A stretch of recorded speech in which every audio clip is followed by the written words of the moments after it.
스포츠를 분석하는 남자 스포츠 분석 페드로입니다. 오늘은 2025년 10월 21일 열리는 KBO KBL B리그 총 4경기를 정리해드립니다. 야구부터 농구, 배구까지 확실한 분석과 함께 픽 추천까지 놓치지 마세요. 스포츠 분석 시작하겠습니다. 첫 번째 경기 삼성 대 한화 경기입니다. 이번 경기는 시리즈 전적이 1승 1패인 상황에서 치러지는 3차전입니다. 삼성은 홈에서 연승을 노리며 한화는 류현진이라는 승부수를 꺼내들며 반격에 나섭니다. 삼성은 직전 경기에서 타선이 완벽하게 살아나며 흐름을 주도했고 한화는 에이스 류현진의 피칭에 모든 기대를 걸고 있습니다. 삼성은 외국인 에이스 아리에 후라도를 선발로 내세웁니다. 후라도는 직전 경기에서 7이닝 2안타 무실점으로 완벽한 투구를 보여주며 준 플레이오프에서 믿고 맡길 수 있는 카드로 자리 잡았습니다. 올 시즌 한화 상대 성적도 안정적입니다.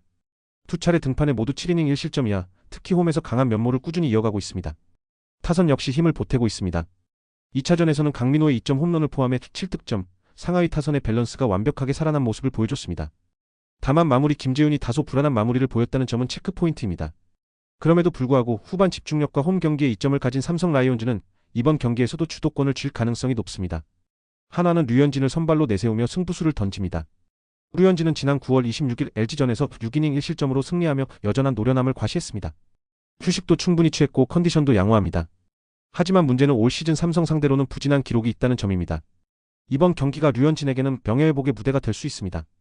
타선은 2차전에서 홈런 2방 포함 3득점을 올렸지만 중심 타선의 흐름이 끊기며 아쉬움을 남겼습니다. 특히 득점권에서의 집중력 저하가 뼈아픈 지점이었습니다. 불펜은 5이닝 2실점으로 나쁘지 않았지만 클러치 상황에서의 실점률이 높고 류현진이 긴 이닝을 소화하지 못할 경우 불펜 부담이 커지는 리스크가 존재합니다. 양팀 모두 에이스 카드를 꺼내들며 총력전을 예고했습니다.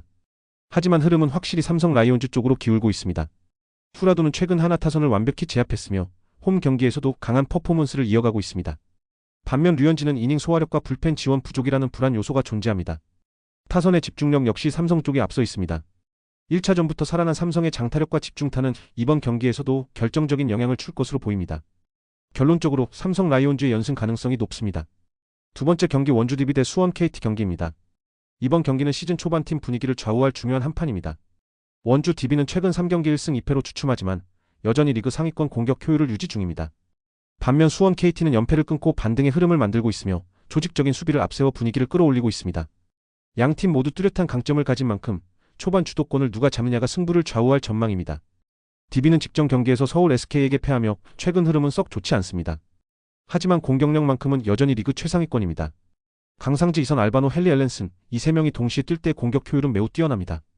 알바노는 경기 조율과 득점을 모두 해내고 있으며 앨런슨은 인사이드와 외곽을 모두 위협하는 다재다능한 자원입니다. 강상재는 공수 밸런스를 책임지는 핵심 선수로 팀 전체의 안정감에 크게 기여하고 있습니다. 수비에서는 최성원과 박인웅의 외곽 압박 수비가 돋보입니다. 상대 가드 라인의 템포를 늦추고 트랜지션 농구로 전환하는 발판을 만들어냅니다. 단점은 체력 소모입니다. 최근 6일 동안 4경기를 치르는 강행군으로 후반 집중력 저하가 변수로 작용할 수 있습니다.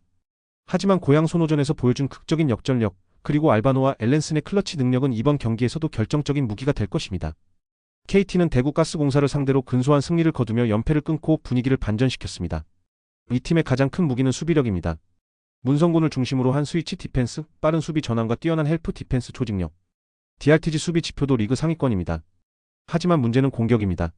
평균 득점이 70점을 넘지 못할 정도로 득점력이 저조하고 외국인 선수들의 부진이 뼈아픕니다. 데릭 윌리엄스는 아직 100% 컨디션이 아니고 아이지아 힉스도 부상 이후 파괴력을 잃은 모습입니다. 김선영이 공격을 이끌고 있지만 개인 플레이 비중이 높아지면 팀 조직력이 떨어지는 단점이 있습니다. 외곽 슛 성공률도 낮고 경기 막판 확실한 해결사가 없다는 점은 큰 약점입니다. 결국 KT가 수비로 버티더라도 득점이 풀리지 않으면 DB의 빠른 템포를 감당하기 어렵습니다. 이 경기는 원주 DB의 공격 vs 수원 KT의 수비라는 명확한 대결 구도가 형성된 경기입니다. DB는 체력적인 부담이 있지만 홈 경기의 에너지와 알바노 마이너스 앨런슨의 득점력은 여전히 강력합니다.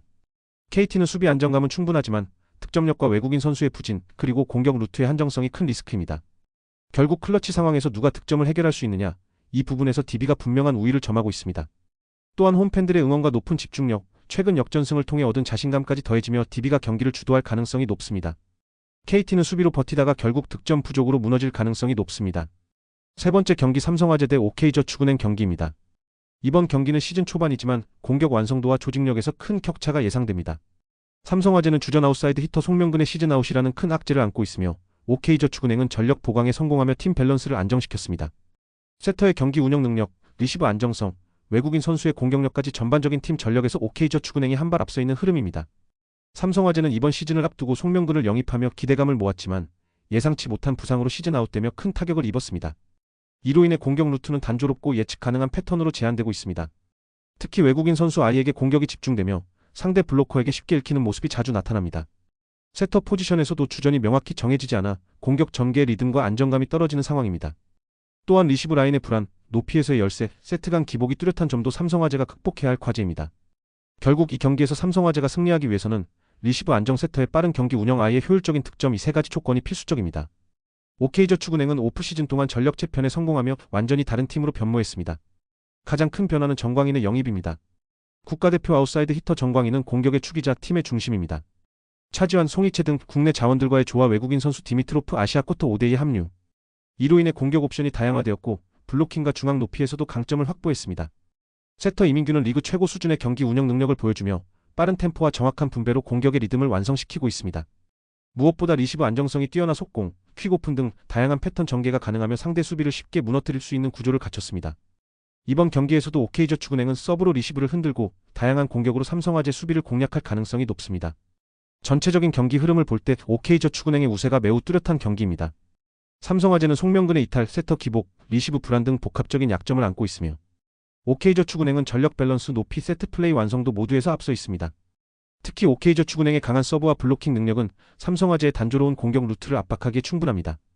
경기 초반부터 OK저축은행이 주도권을 쥐고 세트 스코어 3-0 혹은 3-1로 끝날 가능성이 높은 매치업입니다. 네 번째 경기 페퍼저축은행 대 한국도로공사 경기입니다. 이번 경기는 하위권 전력의 페퍼저축은행과 상위권 도약을 노리는 도로공사의 맞대결입니다. 페퍼저축은행은 매 시즌 하위권에 머무르며 팀 재건이 쉽지 않은 상황이며 한국도로공사는 오프시즌 동안 완성형 스쿼드로 재정비에 성공했습니다.